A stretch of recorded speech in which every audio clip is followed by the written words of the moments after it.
happiest I saw Lionel Messi when I played alongside him for Argentina was in 2012. He scored a hat-trick against Brazil in New York, and he played the whole game with freedom and a smile on his face. His body language was completely the opposite before the Croatia game on Thursday. To see Leo looking so stressed and unhappy at this World Cup was a real worry. He is my friend as well as my former teammate, and I felt really sorry for him. It is very unusual to see him like that, but it was a sign of what was going on in his head. At times like this, there is a huge pressure on him because people expect too much, and for him to do everything for the national team. I was not surprised he struggled in what was a disastrous defeat for us. As a player myself, I know that if you go into a game and you don't really enjoy it, then it is very difficult to play well. Lionel Messi looked deeply stressed before kickoff against Croatia. It was not just Leo, though. It was a poor performance by the whole team. We are very lucky that we still have chance to go through to the last 16 by beating Nigeria on Tuesday, but I'm not sure it will happen. We will have to perform much better than we have done in our first two games and show the right attitude and much more desire.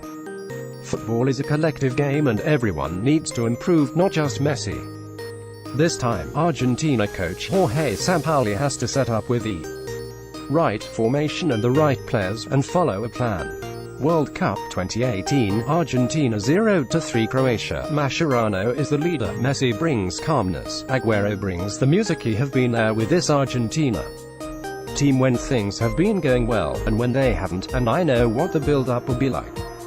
Sergio Aguero will make sure the right music is there for everyone. We always listen to cumbia, a traditional Argentine music, before the game. It is similar to reggaeton because it brings happiness and the players love it, especially in the dressing room. That was what worked for us in Brazil at the 2014 World Cup. In the dressing room, Javier Mascherano is the real leader. He is the one who is making the noise and speaking to everyone. But Leo brings calmness. Leo is quiet and a person who does not talk much, but, of course, he is Messi.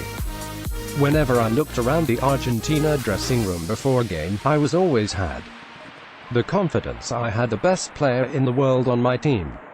On Tuesday, in the moments before the game against Nigeria, the young players in the Argentina squad who are at the first World Cup will need to know they can follow these guys. World Cup 2014, Germany 1-0 Argentina. Haiti highlights. Losing 3 finals in 4 years has been tough for the team. I think it is getting harder for Leo to play for Argentina. He turned 31 on Sunday, so he is getting older, and sometimes, mentally, you can feel tired as well.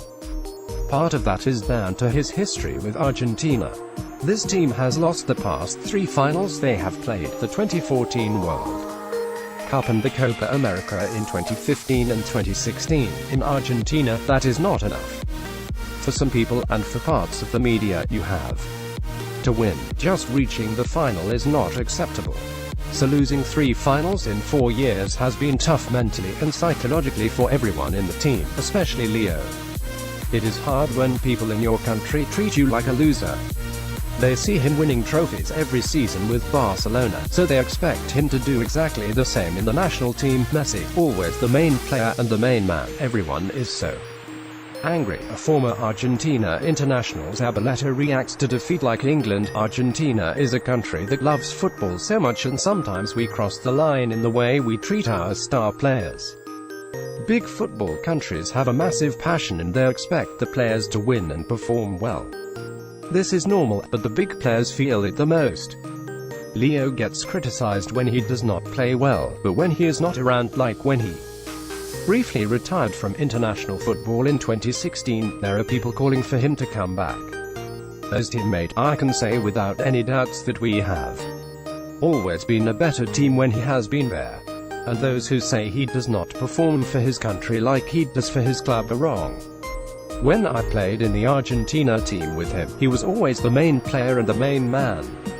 I'm sure he will be on Tuesday, because this could be his last chance, a time for unity, players and manager along with Messi and Mascherano. My old Manchester City teammate Nicolas Otamendi is part of the spine of the Argentina team, and is in control of the back four.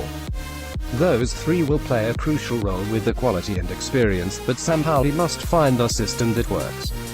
I have not spoken to any of the Argentina players, but I have heard the reports that the players wanted to get rid of him.